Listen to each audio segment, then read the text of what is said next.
Quelque chose, calme, lutte. Chose masse, chose force, mise en bois. Cogner, frapper, en longue forêt, en cohorte, en légion de bois, en Vague traversée, où se perd l'âge des temps. On se métamorphose, et ça n'est pas. Alors le silence se réduit à des initiales imprononçables. face contre face, les forces s'annulent. Le retrait est soudain et sans émoi. S'oublie. On tente à nouveau, Même si l'on sait déjà que l'on ne pourra jamais respirer tout cela. ni s'en nourrir. Chaque jour, les corps vides s'attendent, blancs et repus.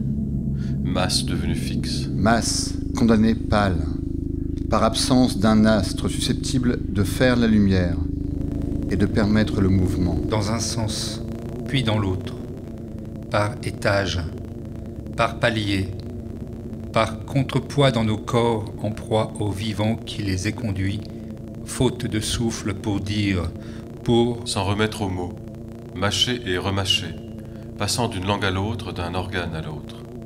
Chacun résonne dans tout le corps, le moindre de ses tissus en donne le ton. Chacun se dissout dans ses passages successifs, à la fois conserve tout ce qu'il a mis en forme et s'en échappe.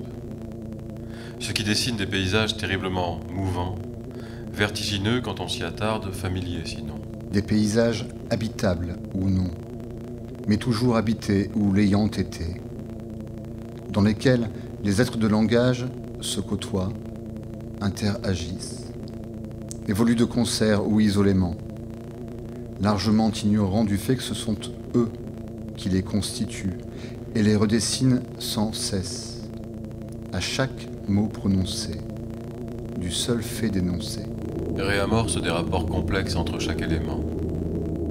Et le filtre se fait de génération en génération de plus en plus dense, à mesure que les villes absorbent. un à un les mouvements tectoniques, les soubresauts souterrains d'une écorce et son étreinte en continu, qui bouleversent les ancrages les plus tenaces, qui dérèglent, qui s'ébat et s'affranchit.